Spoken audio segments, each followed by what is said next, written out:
Assalamualaikum warahmatullahi wabarakatuh. Nama saya Gilang Kurnia dengan NIM 3333240055 dari kelompok 15 praktikum statis 2.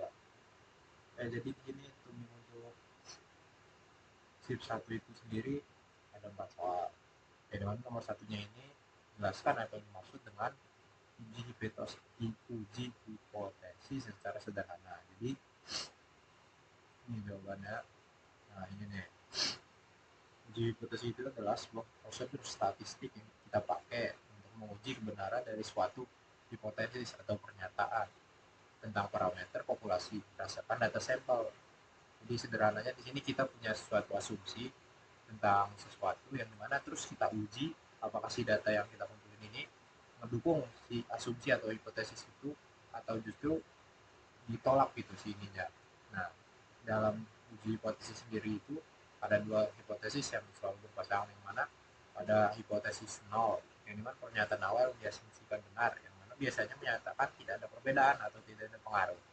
Nah, terus yang kedua itu H1 atau hipotesis alternatif, di mana pernyataan yang kita dukung jika H0 terbukti salah, yang mana biasanya menyatakan adanya perbedaan atau pengaruh. Nah, di sini ada contoh sederhananya ya, dimana kita pengen tahu apakah rata-rata berat badan mahasiswa di TB adalah 60 kilo. Apakah H0-nya itu sama dengan 60 kilo dan H1-nya sama dengan atau tidak sama dengan 60 kilo. Jadi di sini kita ambil sampelnya, terus hitung statis, lalu kita putuskan apakah nolak H0 atau mendukung H0. Nah, nomor 2 itu sebutkan dan jelaskan langkah-langkah dalam melakukan pengujian hipotesis. Nah, ini langkah-langkahnya itu ada 7 ya. Jadi yang pertama itu kita tentukan hipotesis H0 dan H1-nya dulu. Terus yang kedua itu kita melakukan yang namanya tingkat signifikasi atau yang persen-persenan itu nih. 0, dan umumnya itu pakai 0,05 atau 0,01% untuk menunjukkan tingkat toleransi kita terhadap kemungkinan saat menolak H0 yang sebenarnya benar. Terus yang ketiga itu nah, memilih uji statistika yang tepat. Nah, statistika kan banyak metode-metodenya tuh. Kita pilih yang benar. Yang keempat itu kita melakukan hitung nilai statistik uji.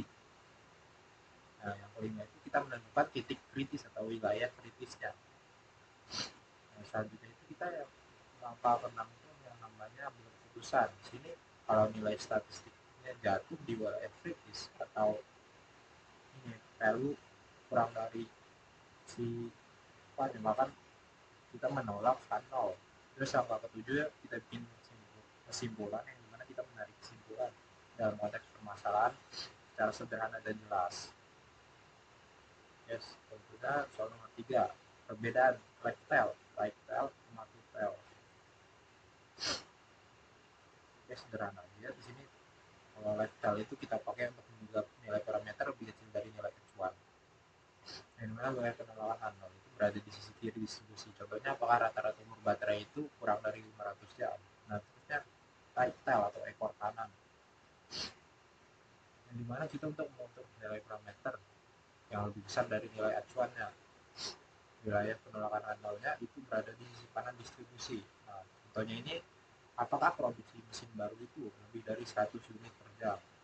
Itu tel atau uji kedua-duanya. Jadi digunakan untuk menduga nilai parameter berbeda dari nilai acuan tanpa menentukan arahnya.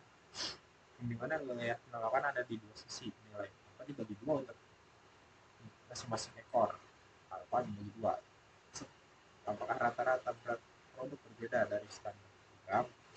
Nah, yang nomor 4 itu soalnya dua contoh pengaplikasian uji hipotesis dalam kehidupan sehari-hari. Dan di sini yang pertama itu ada menguji kualitas produk makanan ya. Jadi contoh satunya itu pabrik keripik menyatakan bahwa setiap kemasan itu isinya 200 gram. Terus ada konsumen yang curiga kalau isinya itu kurang dari 200. Terus dia melakukan uji hipotesis panelnya itu atau dugaannya itu 200 gram. Terus dia pengen uji apakah ini kurang dari 200 gram. Jadi dia pakai lifestyle. Dia ngambil 30 sampel, hitung rata-rata, lalu kita diuji nilai statistikanya. Terus kalau terbukti kurang dari 200 gram, 200 gram kurang parah lah, misal 160 gram gitu. Nah, dia ini bisa ngelaporin ke BPOM. Kayak contoh kedua itu ada mahasiswa dosen ITB yang akan mengetahui apakah metode belajar berbasis proyek meningkatkan nilai UAS mahasiswa dibandingkan metode yang biasanya. H0-nya itu tidak ada perbedaan. Tadi ini H0-nya masih yang awal, terus H1-nya itu nilainya itu bakal naik kalau metode baru. Nah, dilakukan uji T, uji sampel, dan jika H0 ditolak ke metode baru terbukti lebih efektif secara statistik dan bisa diterapkan secara luas. Nah, nomor 5 ini kita pakai RStudio. Nah, di sini nih kita nentuin uji hipotesisnya dulu ya. Yang mana itu panel itu 1000, satunya 1000, dimana rata-ratanya 1000 juga. Dan di sini kita input data aja ya, M-nya itu 1000. Nih, ini 1000, terus X bar. X bar itu rata-rata 1020, 1020. Terus sigmanya ini sigma standar 60. Terus N itu jumlahnya tadi 36 pemasar. Ya, ini kita running aja.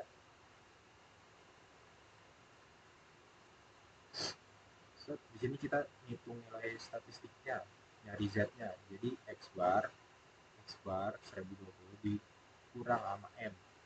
Ini M. Dibagi sama sigma. Sigma itu tadi standar.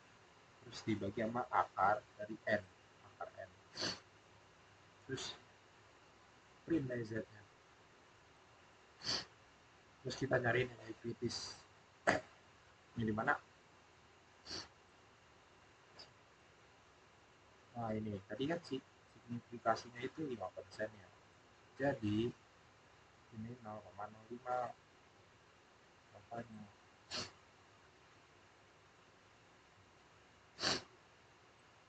kita running lagi, kita lakukan perhitungan nih di ini sama ininya. Ini alpha dibagi 2 karena ini pakai two tails, jadi dibagi 2 gitu, nggak pakai kiri kanan atau left tail right tail. Set di sini hasilnya itu 1,96 lah ya kita buatin, jadi minus 1,96 sampai 1,59964 atau kita buatin juga menjadi 1,96.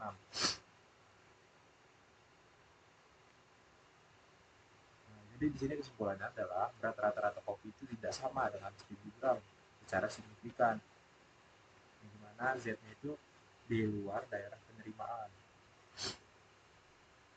Nah, di sini karena hasilnya itu Z-nya itu 2, jadi D ini 2. Jadi D ini berada di luar daerah si penerimaannya itu sendiri, jadi hipotesis nolnya itu ditolak. Ya, jadi sekian saja dari saya. Assalamualaikum warahmatullahi wabarakatuh.